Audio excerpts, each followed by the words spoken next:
Let us move forward in chapter number 1. Light. What is refractive index? Refractive index क्या होता है? यानी कोई रिफ्रैक्शन जैसे होता है ना किसी भी मीडियम के अंदर, तो उसमें एक वैल्यू आती है कि भाई कितने टाइम्स जो है वो उसकी जो रे है वो मूव करती है या इंक्लाइंड होती है किस एंगल के ऊपर, तो उसको हम रिफ्रैक्टिव इंडेक्स बोलते हैं। The ratio of velocity of light in two mediums is called refractive index. तो जो अनुपात है वेलोसिटी ऑफ लाइट का, यानी कि लाइट की गति इन टू मीडियम्स, दो माध्यमों में, is called refractive index. This is refractive index of second medium with respect to first medium. यानी जो हमने जिसका रिफ्रैक्टिव इंडेक्स निकालना है ना, वो डिनोमिनेटर में होता है, नीचे उसकी वेलोसिटी डिनोमिनेटर में होती है। जैसे आगे लिखा हुआ है refractive index of second medium, velocity of light in medium 1 divided by velocity of light in medium 2। तो जो डिनोमिनेटर में है ना velocity of light in medium 2, इसका ही रिफ्रैक्टिव इंडेक्स निकलेगा मीडियम का। इफ मीडियम 1 इज वैक्यूम और air, then it is called absolute refractive index. अगर जो मीडियम है जिसमें से जो रे है वो पास आउट होनी है, अगर वो या तो वैक्यूम है यानी वहां पे कुछ नहीं है, हवा भी नहीं है, या फिर एयर है, तो उसका आमतौर पे हम एब्सोल्यूट रिफ्रैक्टिव इंडेक्स बोलते हैं, यानी उसका रिफ्रैक्टिव इंडेक्स 1 मान के चलते हैं। The refractive index of different mediums, तो अलग अलग जो मीडियम है उनके refractive index with respect to vacuum और एयर। तो एयर और वैक्यूम के हिसाब से ही हम रिफ्रैक्टिव इंडेक्स लेते हैं, क्योंकि जब हम देखते हैं ना किसी चीज को, तो हम हवा में ही देखते हैं। तो वैक्यूम तो यहाँ पे होता नहीं है, वैक्यूम तो स्पेस में है, यहाँ पे हवा है तो हवा में देखते हैं। तो एयर का एब्सोल्यूट है 1 है, 1.0003, तो आमतौर पे 1 ही है। आइस का है 1.31, वाटर का है 1.33। अब निकालेंगे कैसे वाटर का? Refractive index of water is equal to velocity of light in air divided by velocity of light in water. तो इस तरह से हम इसका रिफ्रैक्टिव इंडेक्स निकालते हैं। औरों के भी दे रखे हैं, जैसे अल्कोहल का है, केरोसिन ऑयल का है, ग्लास का है, ये तो अलग अलग जो रूबी ये कि वो मणिक होता है, तो डायमंड है, तो ये अलग अलग है, इनके दे रखे हैं refractive index. Light enters glass plate with refractive index of glass is equal to 1.50। यानी लाइट जो है वो लाइट रे है वो ग्लास प्लेट के अंदर इंटर करती है, जबकि ग्लास का रिफ्रैक्टिव इंडेक्स होता है 1.50। Velocity of light in air is 3 × 10⁸ metre, तो पर सेकंड है ये velocity of light in air है। तो velocity of light in glass पता करनी है, तो रिफ्रैक्टिव इंडेक्स ऑफ ग्लास का हम फार्मूला लिखेंगे, रिफ्रैक्टिव इंडेक्स ऑफ ग्लास। अब ग्लास का निकाल रहे हैं तो इसकी वेलोसिटी डिनोमिनेटर में आएगी, velocity of light in air divided by velocity of light in glass. अब velocity of light in air है 3 × 10⁸ metre, velocity of light in glass है, ये हमने अभी पता करनी है, यहाँ पे है जैसे, इसको हमें पता करना है। और जो रिफ्रैक्टिव इंडेक्स है वो 1.50 दे रखा है, 1.50 equal to 3 × 10⁸ divided by velocity of light. और velocity of light in glass हो जाएगी, ये डिवाइड कर देंगे तो 2 × 10⁸ मीटर पर सेकेंड है। क्या आएगा ये? 8 मीटर पर सेकेंड ऐसे। तो ये velocity of light in glass आ जाएगी। इसके बाद है from the table return right maximum light density and minimum light medium. तो मैक्सिमम लाइट डेंसिटी होती है, यानी डेंसिटी होती है कि कितने लाइट के जो फोटोन पार्टिकल हैं वो पर सेकंड गुजरते हैं, तो वो velocity of maximum light density हो जाती है। तो डायमंड में सबसे ज्यादा डेंसिटी होती है और मिनिमम लाइट डेंसिटी वो एयर में होती है। तो ये यहाँ भी डेंसिटी आएगी, तो ये इसमें से हम देख के बता देंगे, उसमें लिखी हुई है केरोसिन टर्पेंटाइन ऑयल, यानी तारपीन का तेल, मिट्टी तेल ना, तारपीन का तेल अलग होता है, and water which has maximum light velocity. किसमें लाइट की वेलोसिटी सबसे ज्यादा है? तो पानी में ज्यादा होती है। इसमें देख के हम बता सकते हैं, निकाल सकते हैं, रिफ्रैक्टिव इंडेक्स दे रखे हैं सारे। Refractive index of diamond is 2.42. What do you mean by this statement? इस refractive index of diamond is 2.42, यानी रिफ्रैक्टिव इंडेक्स डायमंड का दे रखा है. What do you mean by this statement? इसका मीनिंग है कि velocity of light, ratio of velocity of light in vacuum and in diamond is 2.42:1.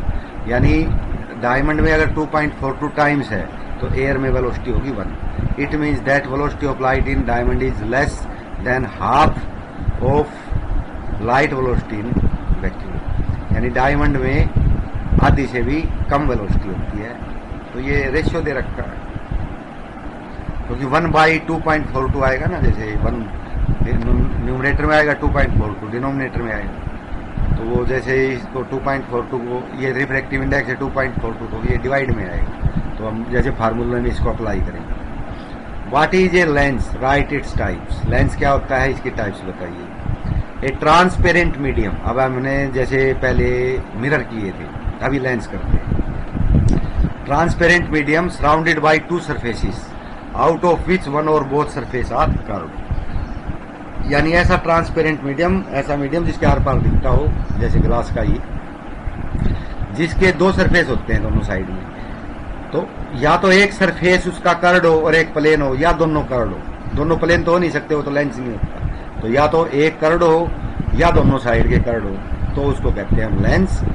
ये दो तरह के होते हैं. Convex lens, if in a lens at least one surface is curved, कम से कम एक सरफेस कर्ड हो आउटवर्ड, बाहर की तरफ उभरा हुआ.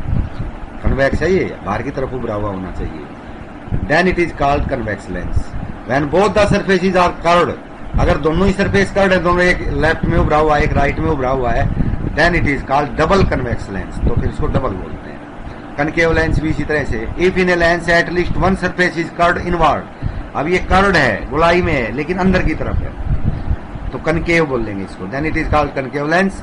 When both the surfaces are curved inwards, अगर दोनों के दोनों अंदर की तरफ हैं तो उसको हम बोलते हैं double concave lens. Define the following terms. ये बिल्कुल वैसे ही है जैसे हमने मिरर में कराई थी. मिरर के अंदर एक स्फीयर होता था जिसमें से हमने काटा है. लेंस के अंदर दो स्फीयर्स होते हैं जिनको हमने लेना है. Centre of curvature. The centre of spheres, उसमें केवल होता है सेंटर ऑफ स्फीयर, एक स्फीयर का. उसमें एक स्फीयर होता है जिसमें से हम मिरर काटते थे. ये लेंस है, इसमें दो स्फीयर होते हैं. The centre of spheres of which curved surfaces of lens are a part. यानी जिसके जो लेंस के कर्ड सरफेसेस हैं वो उसके एक हिस्से होते हैं उन स्फीयर्स के. तो उनके सेंटर को हम बोलते हैं सेंटर ऑफ कर्वेचर. तो दो सेंटर भी दो आएंगे क्योंकि एक लेफ्ट का स्फीयर एक राइट का स्फीयर, दोनों साइड में कर्व होता है लेंस. तो इसको C1 और C2 से लिख देते हैं. Principal axis. The line joining two centre of curvature is called principal axis. दोनों सेंटर ऑफ कर्वेचर को मिला के आगे भी बढ़ा देंगे दोनों साइड में, तो उसको बोलते हैं principal axis. Optical centre. The centre point of a lens is called optical centre. तो जैसे उसका सेंटर पॉइंट होता था मिरर का, तो वो भी ऑप्टिकल पॉइंट होता था, ऑप्टिकल सेंटर होते या पोल बोल देते थे उसको. Aperture. The effective diameter of circular outlines of lens is called aperture. तो एपरेचर होता है ऊपर से नीचे, अगर वर्टिकली पकड़े हम लेंस को तो जो ऊपर वाला नुकीला पार्ट है नीचे वाला, उसकी जो दूरी होती है टोटल, उसको हम बोलते हैं एपरेचर. तो ये इफेक्टिव डायमीटर होता है. जिस स्फीयर में से काटे ना उसका डायमीटर तो बड़ा होता है, लेकिन जो कटने के बाद हिस्सा बचा उसकी चौड़ाई कितनी बनेगी, उसका डायमीटर है. Focal length. Distance of principal focus and optical centre. तो वही बात फोकस वाली है कि प्रिंसिपल फोकस और ऑप्टिकल जो सेंटर है या पोल है उसके बीच की दूरी को हम बोलते हैं focal length. Principal focus. The ray coming parallel to principal axis. यानी ऐसी किरण जो प्रिंसिपल एक्सिस के पैरेलल आती है. After reflection passes through a point on it.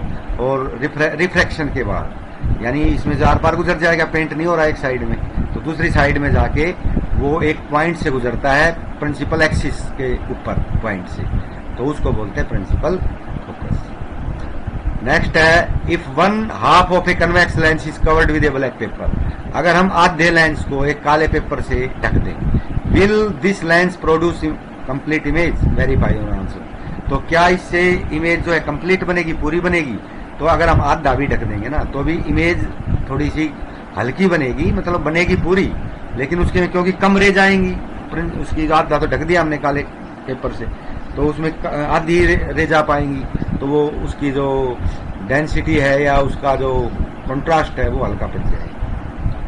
Yes, this lens will make complete image. Verification. Take a convex lens, half part of which covered with black paper. लेके देख भाई हम करेंगे। Put an object in front of it. इसके सामने एक object रखिए and obtain an image. उसकी इमेज बना के देखिए। We see that the image complete. तो हम देखता है कि वो इमेज पूरी बनती है। ऐसा नहीं है कि आधा ढक दिया तो आधी बनेगी, बनेगी पूरी, लेकिन क्योंकि रे कम जाएंगी उसके अंदर से पास होंगी तो उसका जो कंट्रास्ट है वो काफी कम हो जाएगा, हल्का बढ़ेगा। Name the type of mirror used in following. Headlight of A car, concave mirror use किया जाता है मिरर के बारे में। Rear view mirror of A vehicle, convex mirror होता है, ये पहले आ चुके हैं। सोलर फर्नेस कनकेव मिरर होता है क्योंकि ये कन्वर्ट करता है सनलाइट को कन्वर्ट करके और पैनल के ऊपर डालता है। अगर वो सन जो है ईस्ट या वेस्ट में, तो बिल्कुल ऊपर है तो उसके ऊपर सीधा पड़ेगा, ईस्ट वेस्ट में है तो उसको हमने रिफ्लेक्ट करना पड़ेगा, रिफ्लेक्ट करके करेंगे। The magnification by a plane mirror is +1। What does it mean? Magnification +1 है, इसका प्लस का साइन है तो मतलब सीधा बनेगा, जो है +1 का मतलब 1 का मतलब है कि बराबर बनेगा, यानी जितना ऑब्जेक्ट है उतनी ही तो इमेज बनेगी। प्लस का मतलब है सीधी इमेज बनेगी, उल्टी नहीं बनेगी। तो सीधी जो होती है ना वो इमेज हमेशा जो है, जो इरेक्ट इमेज होती है वो इमेजनरी होती है, और जो इन्वर्टेड इमेज होती है उल्टी होती है वो इन्वर्टेड को माइनस से लिखेंगे वो रियल बनती है। तो प्लस है तो मतलब इरेक्ट इमेज बनेगी, और 1 का मतलब है जितना ऑब्जेक्ट है उतनी ही बनेगी, 2 होता तो दुगनी बनती। Positive sign mean the mirror is plane and image is virtual and erect, सीधी है और आभासी है। And size of the object, और ऑब्जेक्ट के साइज की ही इमेज बनती है।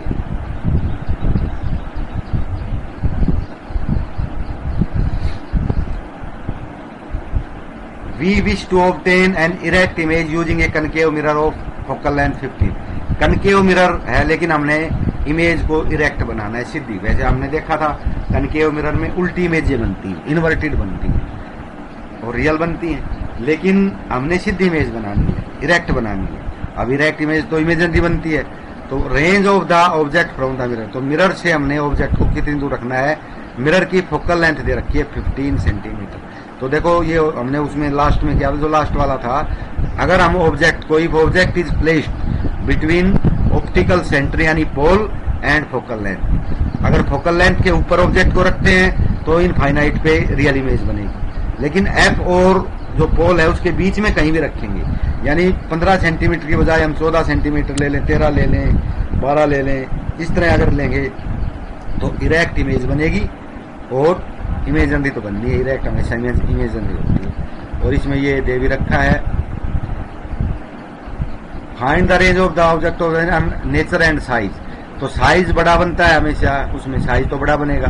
तो हम कहेंगे the image is bigger than object, erect सीधी है, इमेजनरी आभासी है। तो ये 3 चीजें हमने बताया। अच्छा यही कर लो, ये न्यूमेरिकल है ना, इनको तो बाद में लास्ट में कराएंगे, मतलब ये काम हो जाता है सब उसके बाद।